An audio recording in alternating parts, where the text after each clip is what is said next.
नमस्तु। और इसके बाद में फिर दूज जो आती है उसको फुलेरा दूज कहते हैं। फुलेरा दूज मतलब भगवान शिव से अपने हृदय की बात कहना। जो दान किया, पुण्य किया, सत्कर्म करा, वो कभी छिन्न ना होना। अर्थात सारे व्रत, सारे उपास, सारा दान मरने से पहले हो सकता है छिन्न हो जाए, पर फुलेरा दूज का किया हुआ दान, पुण्य, सत्कर्म, भजन, कीर्तन कभी समाप्त नहीं होता। वो फुलेरा दूज। धतूरे की उस दिन बड़ी महत्वता रहती है। शिवलिंग पर धतूरा पहली बार चढ़ाया गया वो फुलेरा दूज का दिन था। इसलिए शिव महापुराण की कथा कहती है जिस दिन कोई मुहूर्त नहीं हो, कोई काम नहीं हो, उस दिन केवल फुलेरा दूज के दिन आप किसी भी दुकान का, व्यापार का, व्यवसाय का, जन्म का, आदि का कोई भी मुहूर्त कर लो, वो कभी ठप नहीं हो सकता, वो बढ़कर ही चलेगा। सारी जिंदगी के कांटे निकल जाते हैं, सारी जिंदगी के कांटे समाप्त हो जाते हैं फुलेरा दूज।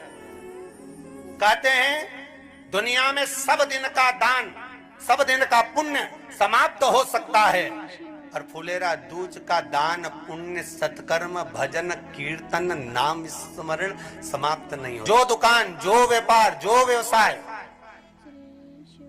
और पहले भी आपको कहा, मान लो आप शिवरात्रि के दिन रात को भगवान शंकर को धतूरा चढ़ाते हो व्यापार व्यवसाय के लिए, और वो धतूरा आप शिवरात्रि के दिन सुबह 4 बजे से पहले नहीं बांध सकते, तो उस धतूरे को फुलेरा दूज के दिन लाल वस्त्र में बांधकर अपने व्यापार वाली जगह पर बांध दो। जीवन में कभी व्यापार नीचे नहीं जाएगा, बढ़ता ही चला जाएगा। और उनके लिए भी निवेदन करूंगा जिनके यहाँ कर्जा बहुत है, बहुत कर्जा है, चूक ही नहीं रहा, पैसा ही नहीं रहा, व्यापार चले तो कर्जा चूके, उनके लिए भी निवेदन करूंगा। एक धतूरा बेलपत्री के पेड़ के नीचे शिवलिंग का निर्माण कर कर फुलेरा दूज के दिन उस धतूरे को अपनी कामना कर कर हल्दी में भिगोकर उसको भगवान शंकर को समर्पित कर दीजिए अपनी कामना कर कर। उसी हल्दी की एक बिंदी अपने साथ में रुमाल में लगाकर अपने व्यापार व्यवसाय की जगह पर लेकर जाइए।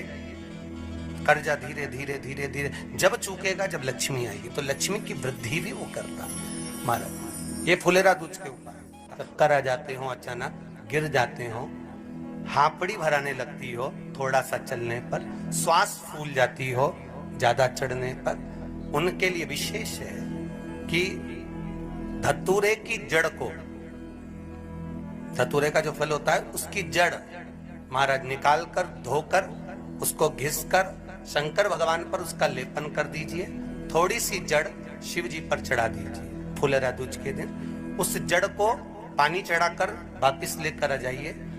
जो मिर्गी का मरीज होता है, जिसको दमे की शिकायत होती है, श्वास की होती है, चलने में हापड़ी भरा जाती हो, फुलेरा दूज के दिन दोपहर के समय पर उसको वो जड़ केवल 3 या 4 बार सुगंध में सुंगा दी जाती है, तो मिर्गी की बीमारी समाप्त हो जाती है, और जिसको दमा श्वास फूलता है उसको भी आराम लग जाता है। फुलेरा दूज के दिन उसके लिए नित्य आनंद का सुख दे जाते। और भी ध्यान दें, जिसको बहुत भारी बीमारी हो, डॉक्टर कह रहे हैं कि ऑपरेशन की जरूरत है, ऑपरेशन कराना पड़ेगा, गांठ हो गई है, ये हो गया है, वो हो गया है, निवेदन है एक धतूरा फुलेरा दूज के दिन भगवान शंकर के शिवलिंग पर समर्पित करें, और 5 बेलपत्र नंदीश्वर भगवान पर अर्थात भगवान नंदी पर समर्पित करें। जीवन में कितनी बड़ी भी बीमारी होगी वो आगे नहीं बढ़ सकती, ऑपरेशन की जरूरत नहीं पड़ सकती, वो केवल फुलेरा दूज पर हो। मौका मिला है,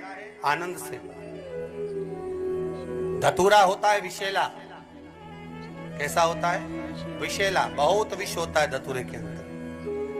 पर महाराज भगवान शिव को वो समर्पित किया जाता है जैसे पार्वती जी को लगा, जब कोई साथ नहीं दे रहा, पार्वती जी को लगा जब कहीं से सुख का अनुभव नहीं हो रहा, आनंद का अनुभव नहीं हो रहा, पार्वती जी ले गई धतूरा, पार्वती मैया ले गई उस बेलपत्र को शिव को। और प्रयास करना, अगर दुख है तो एक धतूरा समर्पित कर कर 1 लोटा पानी अवश्य समर्पित कर। उनके लिए भी कहूंगा जिनको शरीर में दाद हो जाती है, खाज हो जाती है, या खुजलियों का क्रम हो जाता है, उनके लिए भी महाराज धतूरे का पानी, धतूरा 1 लोटे में डाल दो, पानी रख दो, उसमें उसके अंदर थोड़ा सा चंदन डालकर वो पानी शिव जी को समर्पित कर दो। वही पानी को लेकर आ जाइए और कुछ देर तक शरीर में लगाकर बैठ जाइए महाराज। वो केवल फुलेरा दूध का है महाराज, उसको शरीर में लगाकर थोड़ी देर बैठ जाइए, 15-20 मिनट तक। शरीर के अंतर्गत कोई वस्त्र ना हो, उस वस्त्र को उतार कर उसको लगाकर बैठ जाओ। 2.5 से 3 महीने में दांत खाज किसी भी चर्म रोग होगा वो धीरे धीरे समाप्ति की ओर हो जाएगा महाराज। फुलेरा दूध का महत्व शास्त्र कहता है, भले इसको छुपा कर रखा गया हो शास्त्रों के अनुसार, पर इसकी महत्वता। जिन लड़का और लड़की का विवाह नहीं हो रहा है, विवाह के लिए बहुत परेशान हो गए, उनके लिए भी 5 बेलपत्र, 1 धतूरा, 5 शमी पत्र अशोक सुंदरी वाले स्थान पर, चाहे मंगल हो, चाहे राहु हो, चाहे केतु हो, सारे ग्रह भले अनुकूल है नहीं है, प्रतिकूल है नहीं है, वो अपने अनुसार उसको लेकर शमी पत्र, बेलपत्र और धतूरा हाथ की हथेली में रखकर, जिसका मंगल विवाह नहीं हो रहा, बहुत कष्टप्रद है, हाथ में रखकर अशोक सुंदरी का स्थान सबको मालूम है ना, भगवान शंकर की जलाधारी पर शिवलिंग, पार्वती जी का हस्त कमल, जहां से चरण जल नीचे जाता है, राइट भाग गणेश जी का स्थान, लेफ्ट भाग कार्तिकेय का स्थान। जलाशय में से, जलाधारी में से जो जल नीचे गिरता है बूंद बूंद, वो शंकर भगवान की 5 लड़कियां, जया, विषहरा, शामरीवारी, दोतली और देव। शंकर जी की 1 लड़की और अशोक सुंदरी 6ठे नंबर की, उसका स्थान। इन पानी जो जाता है उसके बीच में जो मोटी सी लाइन होती है, उस मोटी सी लाइन पर जो स्थान है वो अशोक सुंदरी का स्थान है। किसका स्थान है? अशोक सुंदरी। शंकर भगवान का संपूर्ण परिवार, जलाधारी माता पार्वती जी का हस्तकमल, चरण, राइट में गणेश जी, लेफ्ट में कार्तिकेय जी, बीच में अशोक सुंदरी, और ऊपर से जो 1-1 बूंद पानी गिरा रहा है वो है शंकर भगवान की 5 लड़कियां, जया, विषहरा, शामरीवारी, दोतली और देव। शिव की 5। तो जिनका विवाह नहीं हो रहा, अशोक सुंदरी वाली जगह पर हाथ में लेकर वो धतूरे के साथ शमी पत्र, बेलपत्र समर्पित करें और बाबा से निवेदन करें, बाबा आपकी कामना पूर्ण, फुलेरा दूज करें। अशोक सुंदरी पर जो धतूरा चढ़ता है, वैसे तो अशोक सुंदरी पर धतूरा बहुत कम चढ़ता है, केवल एक फुलेरा दूज का दिन ही ऐसा होता है जिस दिन अशोक सुंदरी वाली जगह पर धतूरा चढ़ता है। अशोक सुंदरी श्री शिवाय नमस्तुभ्यम। ऐसे ही गुरु जी के श्री मुख से आवाज़ सुनने के लिए, उपाय सुनने के लिए हमारे चैनल को सब्सक्राइब करें और वीडियो को लाइक करें। श्री शिवाय नमस्तुभ्यम।